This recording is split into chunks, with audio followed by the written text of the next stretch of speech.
Welcome. Today I will tell you a story about the life of a Maya village. Make yourself comfortable, save this video, and let it guide you gently into a peaceful sleep. Now, let us begin our journey. You wake before you mean to, not because an alarm has rung, but because the world itself is loud with morning. Night slides off the palms like a dark cloth, and the air is already warm, wet on your skin, sweet with green smells and smoke.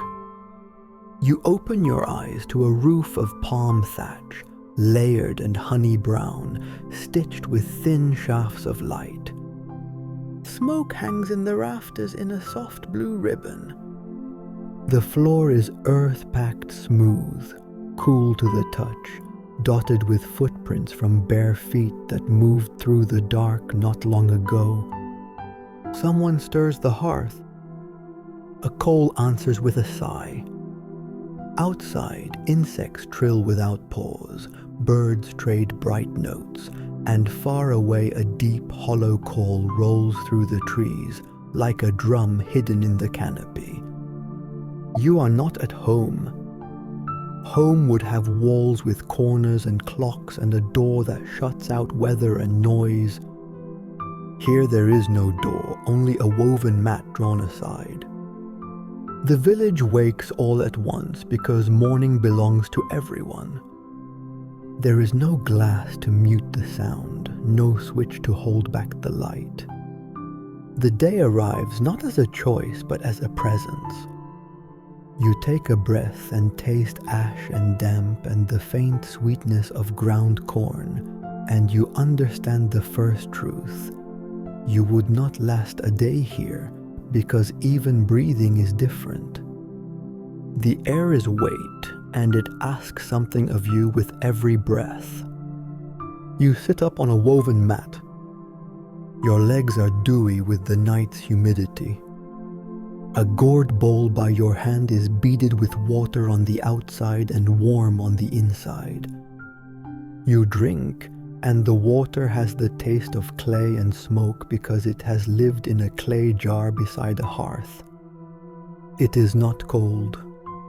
Nothing here is cold except the river at dawn and the stone metate that has not yet warmed in the sun. A woman near the fire leans forward, dark hair braided and coiled, shoulders shining with the same air that shines on your arms. She does not look up when you move. Morning is a sequence, and she is in it already. She brushes ashes aside, lays a flat clay griddle over the coals, and feeds the fire with small sticks that pop and flare. The flame light strokes the thatch above like a slow animal. The smell grows richer, green at first, then nutty, then almost sweet. Stone on stone begins a low, steady scrape. Corn soaked and swollen in night water is pressed and drawn across the metate with the weight of a stone roller. The sound is the village's heartbeat at this hour. The dough gathers in a warm white ribbon, is pinched and turned and patted in a careful circle that grows under the hands like a small moon.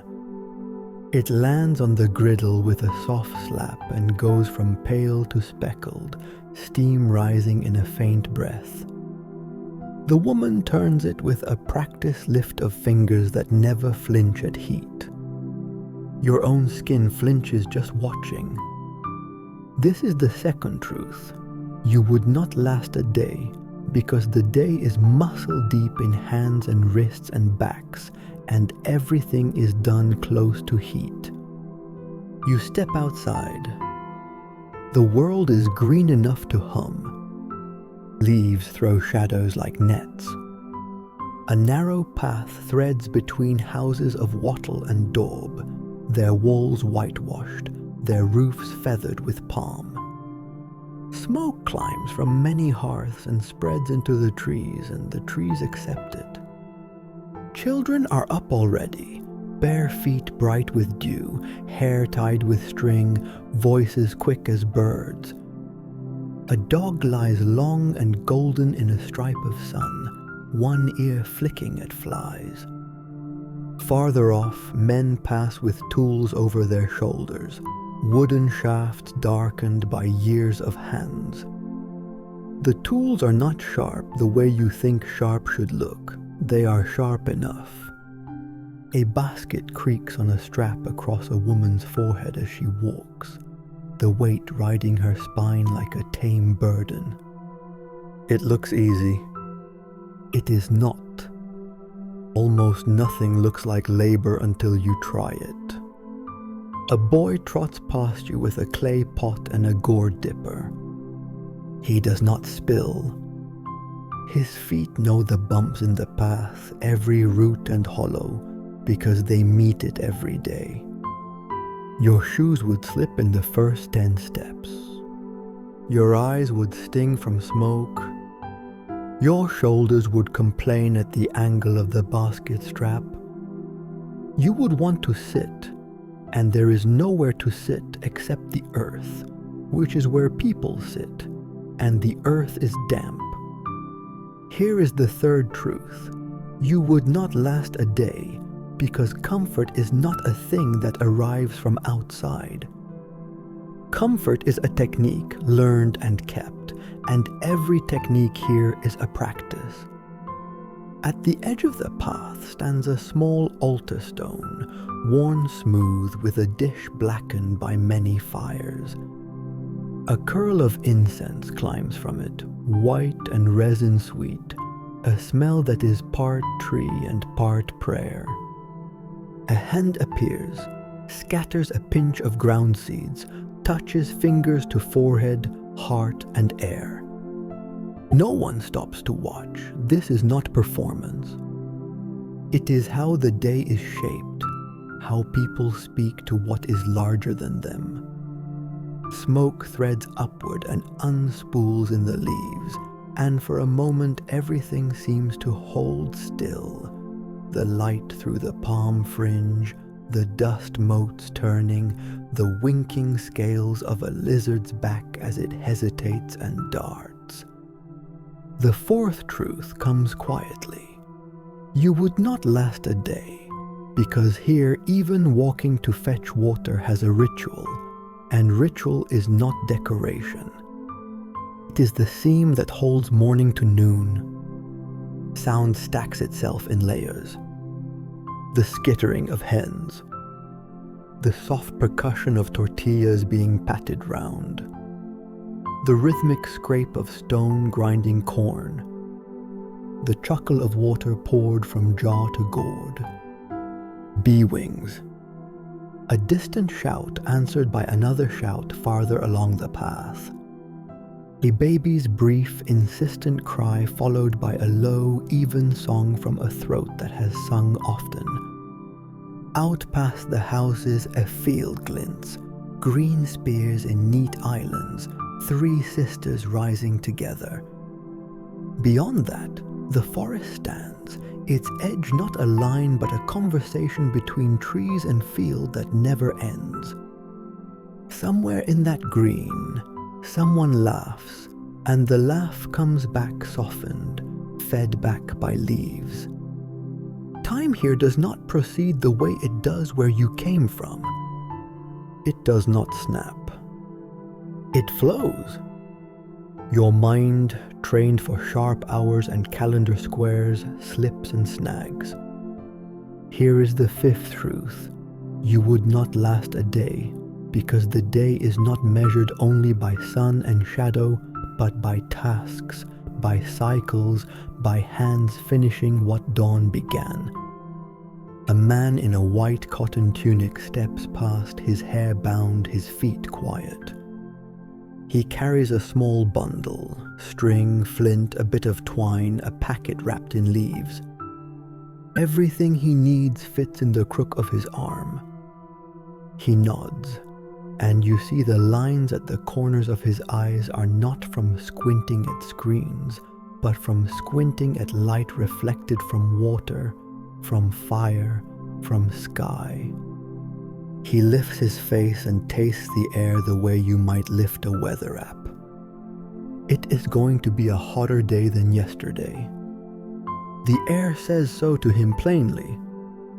You realize you do not speak air very well. You would not last a day. In the shade near a doorway, an older woman winds thread from a spindle, her hands coaxing twist from fluff, turning it into a line that can wrap the world. The thread will become cloth. The cloth will become a garment. The garment will outlast many rains.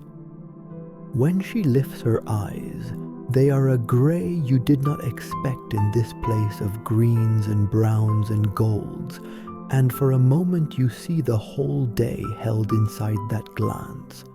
The morning's fire, the noon's heat, the evening's music. She smiles without hurry and returns to the spindle, and the twist sings a soft, private song. The day here has as many songs as there are tasks, and every song is older than the voices that sing it. A young man lifts a gourd to his lips and drinks cacao mashed with water, bitter and dark. He grimaces in pleasure. He is not drinking dessert. He is drinking strength for the walk to the fields. He wipes his mouth with the back of his hand and ties a narrow strip of cloth around his wrist, a small charm that means something specific to him and to this day. You do not ask what, because one of the village's laws is that not every meaning is for every ear. You would not last a day because you think meaning is public by default, and here it is shared along paths of kin and promise. The sun climbs a little. The shade shifts like a living thing. Heat drops into the world like a stone into a well and sends rings through everything. The thatch whispers. Ants begin their morning business along the edge of the path, a thin glossy line that goes from shadow to shadow with a purpose you can't see. A woman sets a pot on the hearth.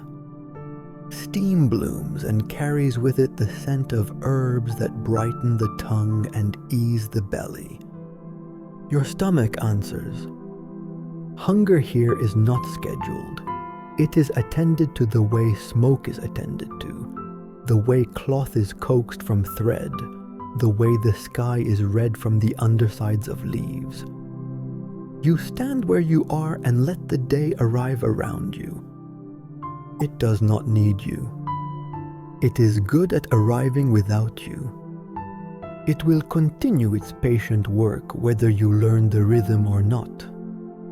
But the rhythm is generous. If you listen, it will teach.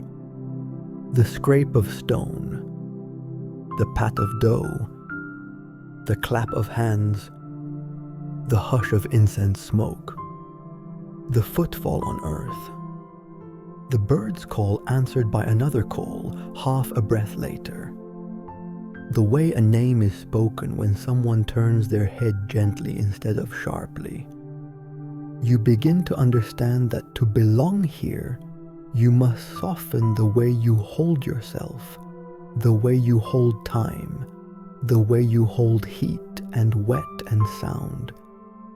The first tortilla of the morning is placed into your hand. It is warm, almost too warm to hold, thin steam threading up between your fingers. It smells like the center of things. You lift it and taste, and it tastes of work, and of field, and of stone, and of smoke, and of hands. Salt is pinched across it from a small dish. A leaf-wrapped paste is added, something ground and bright and alive on the tongue. Your mouth wakes fully. Your chest loosens. For a moment you think perhaps you could learn this. Perhaps you could learn to wake this way, to accept the day without bargaining with it. But even in the thought is a shadow of insistence, and insistence does not do well here. Here, patience is the first utensil you reach for. You look up. The sky has deepened from pearl to pale blue. The path gleams a little in places where damp still holds. Somewhere on the far side of the village, a drum speaks twice and then falls quiet. That is a message for those who know what these two heartbeats mean. You do not yet. You feel the shape of the hours ahead like a woven basket turned upside down over the village, a dome of tasks, a lattice of small duties and shared breaths. No clocks, no bells you recognize, and yet the day here is as structured as a comb is structured. Every tooth a task, every gap a pause that makes the next tooth possible. You would not last a day, not because the day is cruel, but because it is exacting in a way your muscles and senses have not practiced. And still, the day invites you forward. A child steps into your shadow and laughs and steps out again.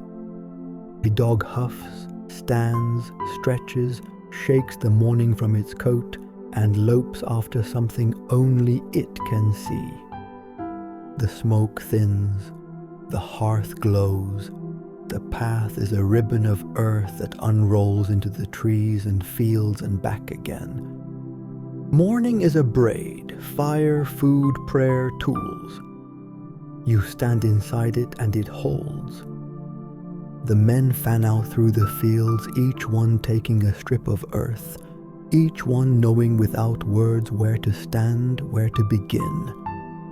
The soil is not soft. It has been cut from jungle, wrestled from root and stone, and still it remembers the forest. Weeds rise quick and stubborn. The men press them down, chip them loose with wooden hose, drag them aside. Their rhythm is unhurried but endless. Chop, pull, lift. Chop, pull, lift. The maize is tall, green blades whispering as the breeze stirs them. At their roots twine the vines of beans, climbing upward, grasping at the stalks. Between them spread the broad leaves of squash, low to the ground, shading the soil. This is not one crop but three, a family of plants bound together. The men speak of them as sisters, and their voices hold respect. You see how each helps the other, one climbing, one shading, one holding firm. It is more than farming, it is kinship written in leaf and root.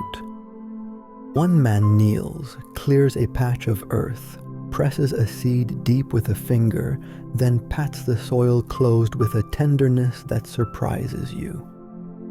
His lips move silently. A small prayer, perhaps, or a word of thanks.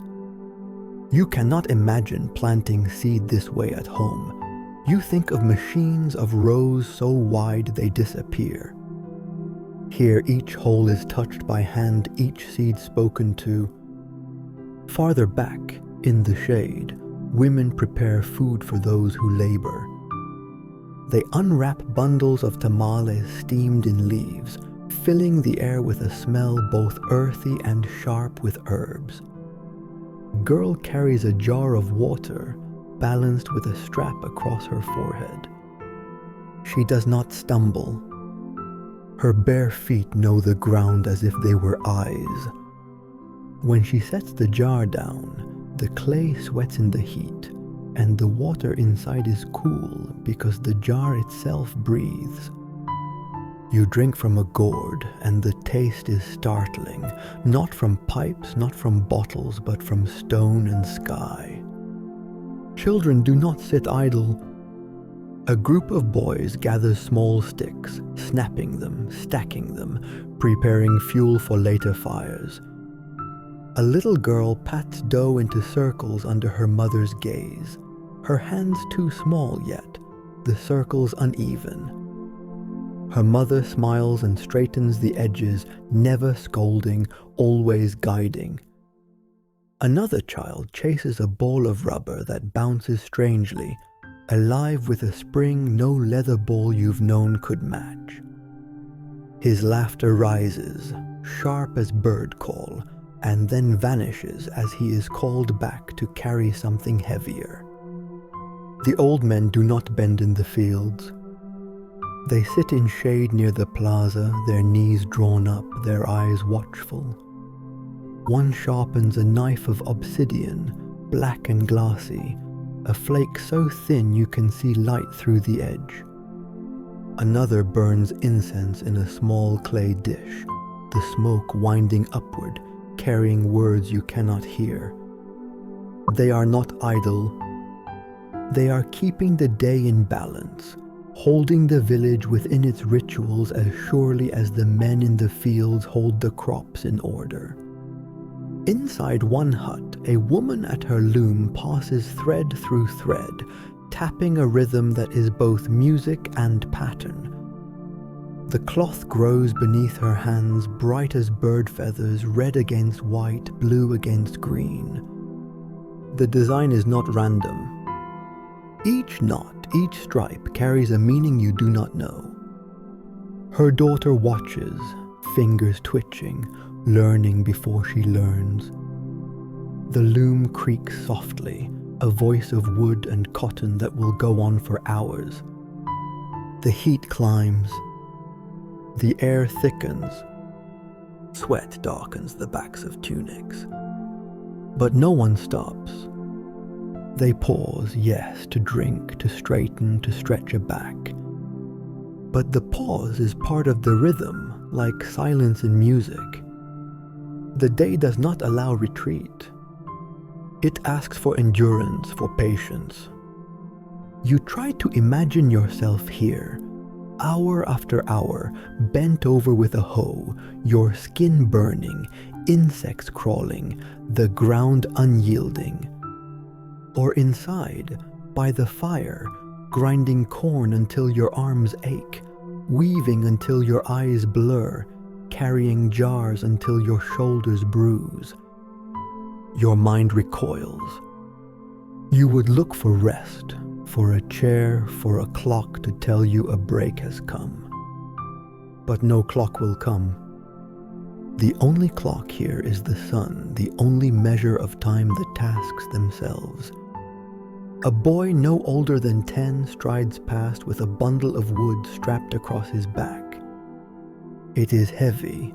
You can see the strain in his shoulders, but he does not complain. He drops it near a hearth, wipes his brow with the back of his hand, and grins at another boy who runs past with a gourd of water. Work is not something to resist, it is simply life. You feel the distance between your world and this one widening with every minute. This is the 7th truth. You would not last a day, because here the body is not something to be spared from labor. The body is the tool, the offering, the measure of devotion. And every body, young or old, man or woman, carries its share of the day's weight. The plaza is wide, the ground packed flat by many generations of feet, and yet it feels alive, like an organism breathing. At first it seems chaotic, voices, colors, smoke, but as you linger, patterns reveal themselves. The market is not a random noise, it is a rhythm, pulsing like a drum hidden beneath the chatter.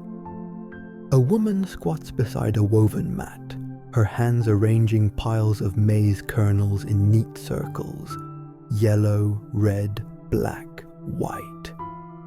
Each circle gleams under the sun, and you realize this is not just grain, it is the rainbow of sustenance, each color carrying a story. Children pause to stare, eager to touch, but her soft reminder keeps them away, and they laugh as they scatter. Nearby, a man holds up a gourd of honey. The light strikes it and it glows gold, thick and heavy, almost alive inside its shell. He dips a twig, tastes, and nods with solemn pride. Another man presses forward with a small bundle of cacao beans wrapped in a palm leaf. They exchange, and both smile as though the balance of the world has been reaffirmed. There is music in the air, though not from instruments at first. Traders sing the qualities of their wares, their voices bending upward at the ends of phrases, turning sales into chants. One woman's call about her peppers is sharp and quick, snapping like the flavor they promise. Another draws out her words, low and smoky, as she gestures toward her baskets of woven cloth. The words are strange, but the tone is universal. You know without knowing the language which is boast, which is invitation, which is a joke meant to coax a smile. Colors blaze everywhere. A young girl wears a huipil embroidered with birds in flight, every feather stitched in red and yellow. A man's tunic is edged with jade green thread that catches the sun. Bracelets clink at wrists, carved from bone and shell, etched with patterns that spiral like vines. Jade beads, polished until they glow, dangle from the ears of a trader seated on a reed mat, his posture calm as a king's. His goods, knives of obsidian, gleam in the sun, their edges so fine they could split a hair. He does not shout. He waits, knowing the sharp black glass speaks for itself. The smells tangle and twist. Smoke from roasting maize drifts low and mixes with the bright sting of ground chilies. A clay pot bubbles with beans, thick and savory.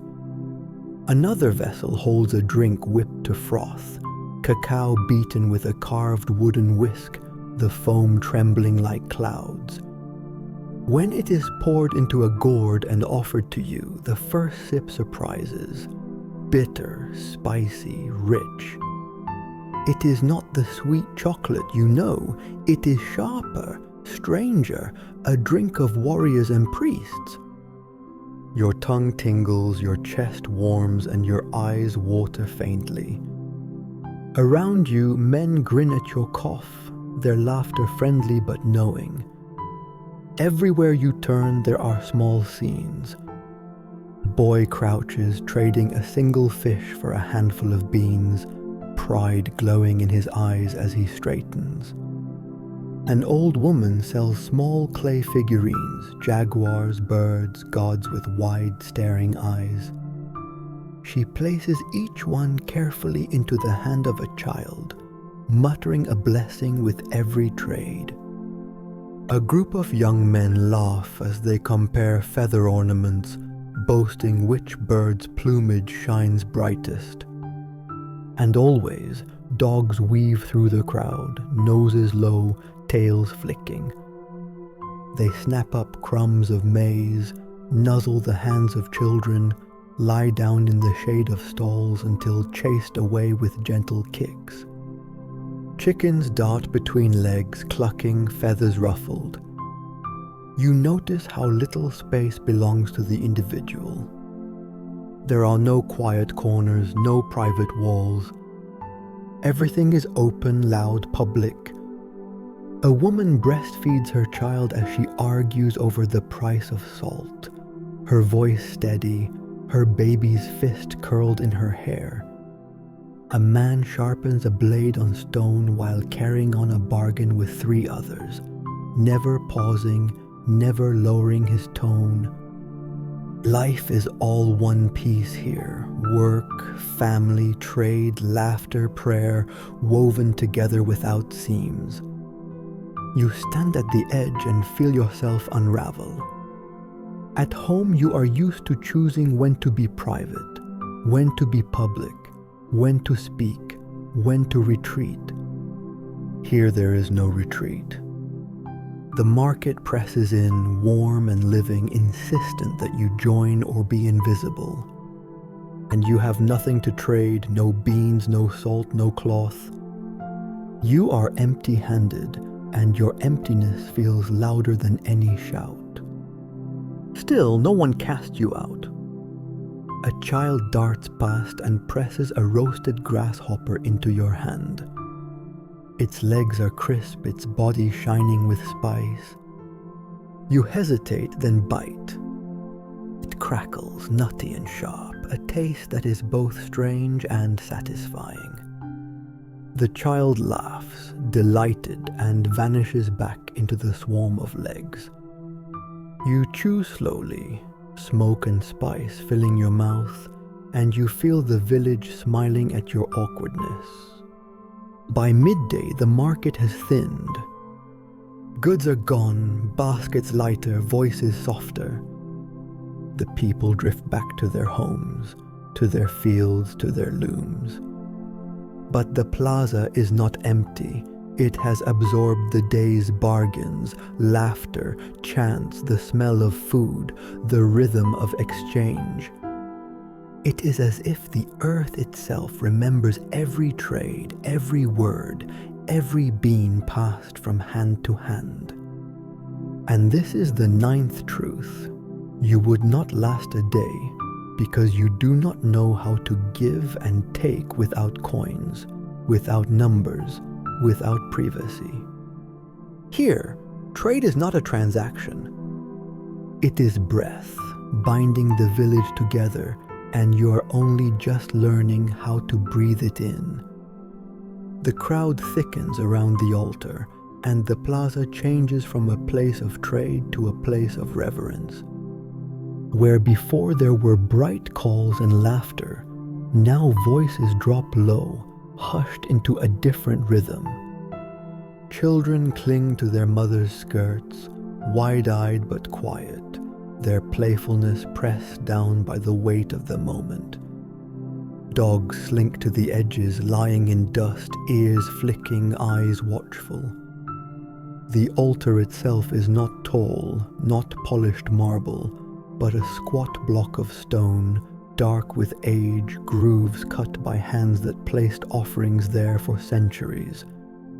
Its surface is scarred and stained, worn smooth by time and ritual. Around it, clay bowls wait, some filled with food, some with flowers, some with smoldering copal that breathes smoke like a living thing. The smoke is thick and resinous, white at first, then turning gray-blue as it drifts upward. It smells sweet, sharp, almost honeyed, and it fills the lungs until breathing is slow and heavy. To you it is overwhelming, but to the people it is nourishment, as essential as the tortilla or the maize. They lean into it, faces calm, eyes half closed, as though the smoke itself carries them. One by one, offerings are laid down. A woman sets a gourd of cacao at the stone's base, her hands steady, her face serene. Another sprinkles maize kernels in a small circle on the ground, 4 colors shining in the light. A child carries forward a clay figurine of a jaguar, its teeth bared, its eyes painted wide. He sets it carefully, then presses his forehead to the stone before running back to his family. The priest approaches. His garments catch the sun, cotton dyed deep with cochineal red, a sash embroidered in jade green, a feather crest swaying as he walks. His skin is painted, black lines tracing his arms, red marks framing his mouth. He holds a rattle, seeds whispering inside, and with every step the sound punctuates the air. When he reaches the altar, the plaza falls utterly still. He speaks. The words are not loud, but the silence is so complete that every syllable carries. His chant rolls like water over stone, repeating, circling, returning to the same names: gods of maize, gods of sky, gods of rain, gods of the underworld. His voice rises and falls, low at first, then higher, shaking with intensity. The people answer, their voices a murmur that swells into a chorus, weaving with his in strange harmonies. Then he lifts an obsidian shard. The light catches its edge, black as night, sharp as glass. With no hesitation, he presses it against his arm. A quick motion practiced. A line of red blossoms and falls drop by drop onto the altar stone. His face does not flinch. It is not pain, it is offering. Around you, others do the same. Men draw thorns across their ears or tongues, women pierce their fingertips, even young boys prick themselves with spines of maguey. Each drop is small, but together they darken the earth, feeding it. This is not spectacle, it is duty. Blood is breath made visible, a message written in a language the gods cannot ignore. Drums begin.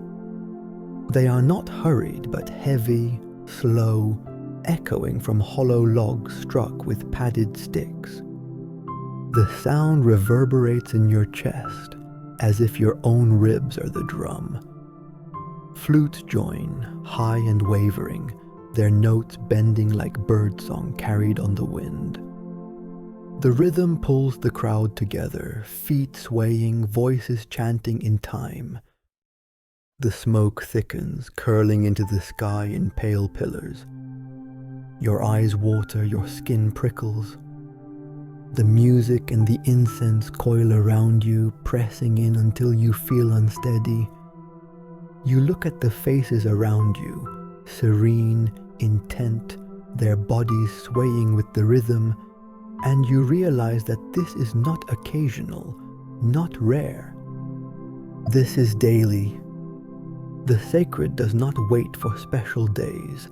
It is woven into every morning, every evening. For a moment, the chant peaks. The priest raises his arms, rattle shaking, feathers trembling, and the crowd answers with a cry that seems to lift the very air. It lasts only a heartbeat, but in that heartbeat the plaza feels larger than the earth, as if the gods themselves lean closer. Then it falls away again, drums softening, voices quieting, smoke drifting. Offerings are gathered. Some food will be eaten by the priests, some shared among families, some left to burn down to ash. The blood dries on stone, dark against its pale surface. Children laugh again, their solemnity forgotten in an instant. A man lifts his child high onto his shoulders, grinning. Women gather their baskets, adjusting straps, ready to return home. Life folds back into itself, as if the ritual were a breath the village has just exhaled. And you stand among them, marked by smoke, your clothes carrying the scent, your eyes stung by tears that are not only from incense. You feel outside, but you also feel pulled in, unwillingly bound by the rhythm of drums that still thump faintly in your chest. This is the truth that sinks deepest. You would not last a day, because here you cannot separate work from worship, trade from prayer, the body from the offering. Everything is touched by gods, everything is bound by ritual. There is no moment that belongs only to you. The fire crackles low, the smoke curling upward into the darkening sky. The evening meal has settled into the bellies of the villagers, and the weight of the day has eased, but it has not vanished. The men sit cross-legged, their tools beside them, their hands still restless, whittling wood, smoothing stone edges, tightening straps. The women gather their weaving, winding thread carefully onto spindles so it does not tangle in the night. Work is never fully left behind. It simply softens, changes tempo, becomes quiet. The children, bellies full, grow drowsy. At first they play, tossing the rubber ball in clumsy arcs that glow orange in the firelight, their laughter sharp and piercing against the low hum of adult voices. Then their movements slow. A girl leans against her mother's arm, eyes half closed. A boy curls near the fire, his cheek pressed to the woven mat, still listening, unwilling to miss the stories even as sleep tugs at him. The dogs inch closer, curling into the warmth, their sides rising and falling with slow breaths. The elders command attention without asking. Their voices are low, deliberate, each word dropping like a stone into water, rippling outward. One begins with the story of maize, how the gods tried first to make humans of wood, of mud, and only when they turned to maize did people become strong and enduring. He gestures toward the tortillas stacked beside the hearth, toward the steaming tamales, and everyone nods. Food is not just sustenance here. It is identity, sacred proof of what they are made from. Another elder leans forward, his face deep-lined, lit by firelight that makes his eyes glow. He speaks of the hero twins who faced the lords of Xibalba, the underworld. His hands act out the tale, the throwing of the ball in the court of death, the trickery, the sacrifice, the rebirth. Children's eyes widen at the mention of bones turned into blossoms, of heads turned into fruit. The younger men nod, their expression serious, for the story is not play but instruction, courage, cleverness, sacrifice, renewal. The fire pops, sending sparks upward like stars freed from the earth. One spark lands on the sleeve of a boy who pats it quickly, grins, and then turns his eyes back to the speaker. Around the circle, the villagers listen with patience. They know these stories by heart, but each telling renews the bond between them, between the people and the gods, between the living and the ancestors. Music flows in and out of the stories like another voice. The drum speaks, not in constant rhythm now, but in punctuations, a heartbeat when the tale demands weight. A flute answers high and plaintive, underscoring sorrow, brightening triumph. Sometimes the voices of the people themselves join in, murmuring refrains, repeating phrases older than memory. The effect is hypnotic, sound and story and fire weaving into one endless strand. The air is thick with scents. Smoke clings to hair and clothes. The sweetness of cacao lingers bitter and sharp on the tongue. The oil from roasted pepper still burns faintly on fingertips. Sweat has dried into salt on foreheads and brows, and the smell of earth, of bodies, of animals all blends together into something you cannot separate.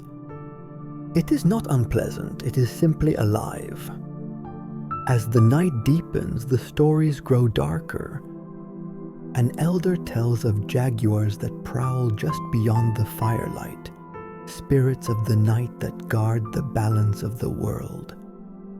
His voice lowers to a growl, and children lean closer to their mothers. He tells of serpents with scales like stars, sliding between earth and sky, carrying messages no human could bear. He tells of the gods who watch each step, waiting for respect, ready to punish neglect. The firelight dances on his face, making the lines seem deeper, the shadows sharper.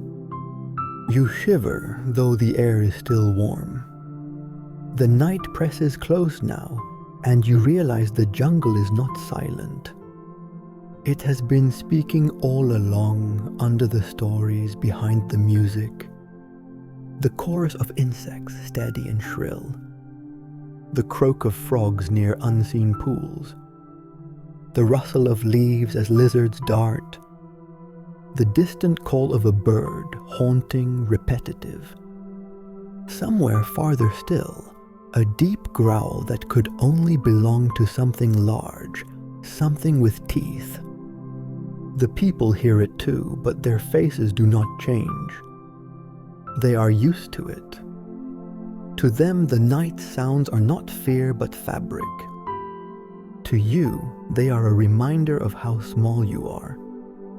A woman adds more wood to the fire and sparks jump. The flames rise again, shadows stretch long. Faces glow and vanish in the flicker. A baby cries, is soothed with soft words, with a lullaby sung in a language whose syllables are rounded and flowing, like water over stones. The melody winds around the fire, weaving itself into the larger song of the night. The evening is long. No one seems to tire of the stories, the songs, the drums. They flow together as naturally as breathing. For them, it is not entertainment. It is memory, it is survival. Without stories, without songs, the village would not endure. Every word is a thread holding the present to the past, holding people to gods, holding life to the land.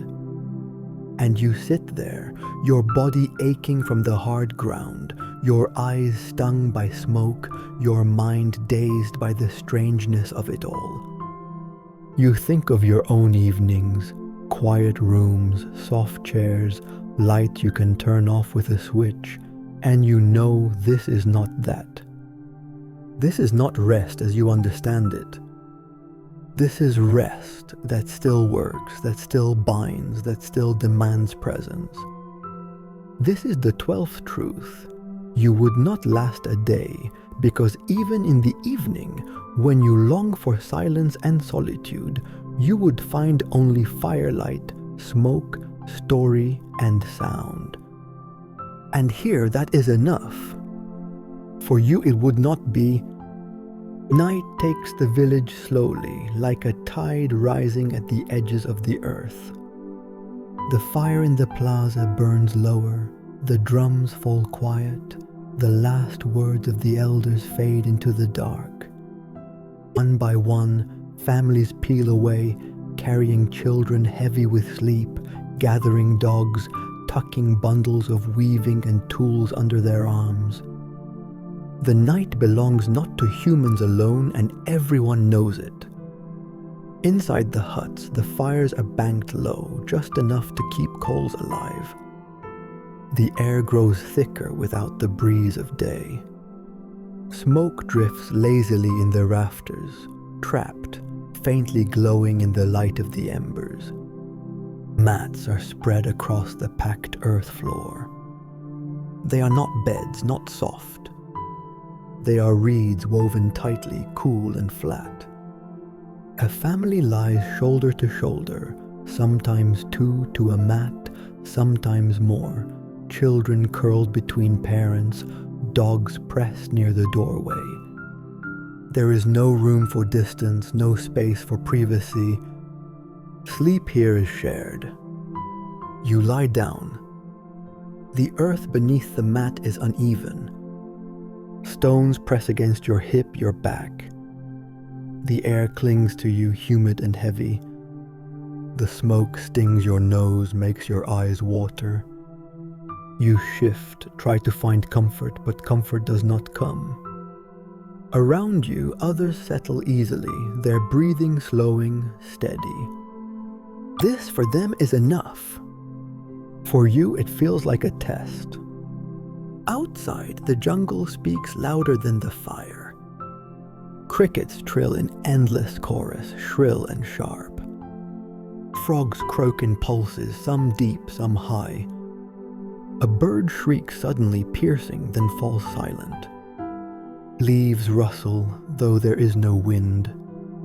Something moves, an animal, heavy, four-footed, padding softest shadow. In the distance, a roar rolls through the night, deep and hollow, the sound of a jaguar announcing its claim. It echoes, fades, returns again, softer but no less certain. The people inside the hut do not stir. They are used to this voice. You, however, feel your heart quicken. Mosquitoes whine, invisible but relentless. You pull a cloth over your skin, but still they find you. Their bites itch, swell, burn. Ants march along the walls, their bodies gleaming in firelight. A scorpion crawls across the threshold, tail raised, only to be brushed aside calmly with a stick. For you it would be terror, for them it is routine. The night is black, blacker than anything you know.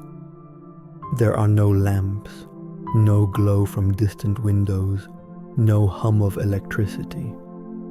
Only the fire's ember glow, only the stars, cold and sharp above the trees. You step outside for air, and the sky shocks you. So many stars you cannot count them, so close they seem to tremble against the leaves. The Milky Way is a river, bright and endless. You have never seen the night this full, this alive. And yet it is not reassuring. It feels vast, indifferent, pressing down as much as the jungle presses in. You return to the hut. The sounds continue.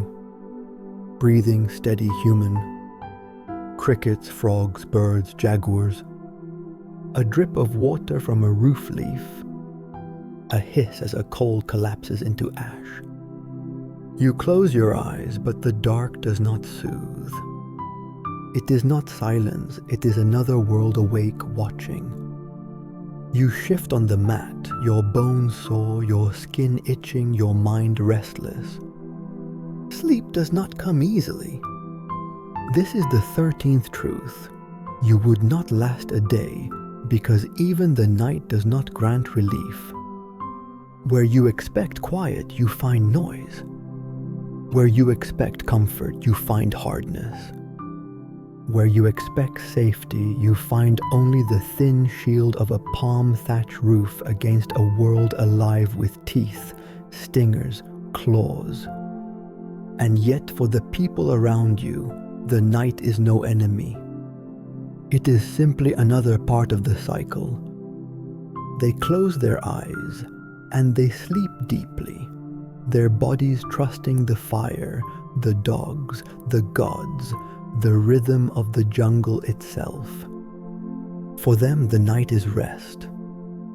For you, it is a trial that feels unending. Morning will come again, just as it always has, just as it always will. The smoke from the coals will stir into life. A woman's hands will grind maize against stone. A child will chase a dog down a dirt path, and men will step out once more toward the fields. Nothing has ended, the cycle has only turned.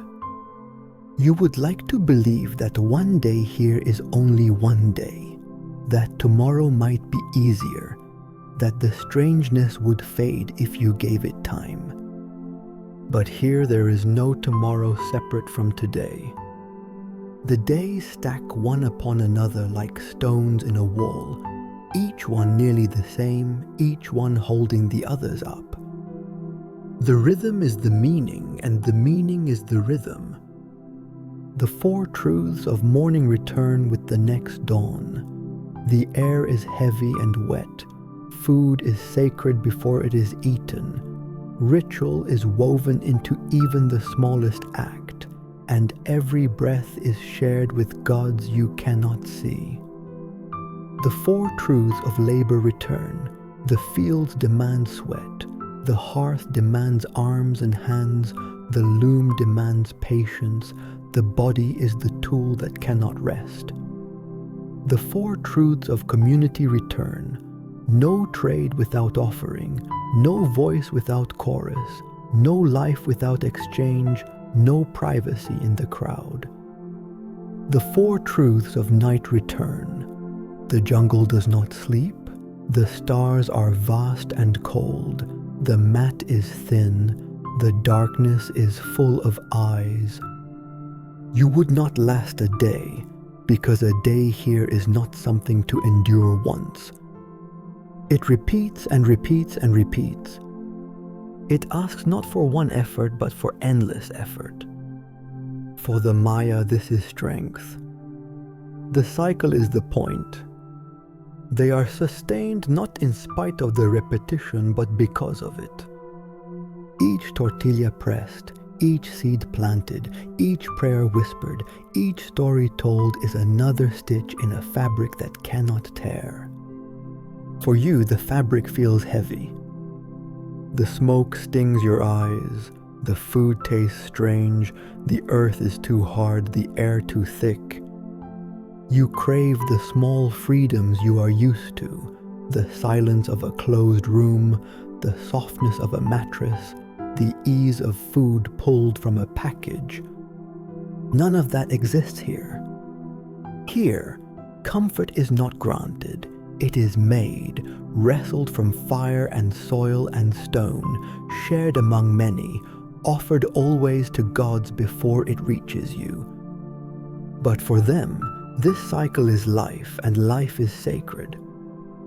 They do not imagine a world outside of it, just as you cannot imagine living inside of it. You would not last a day, not because the day would defeat you in some dramatic trial, but because it would ask you to dissolve into it, to give yourself to the rhythm, to belong to something larger than yourself. And that is something you are not practiced in doing. The smoke drifts, the stars wheel, the drums sleep, the stories echo in the rafters. And so the day ends, not with finality, but with a turning of the wheel.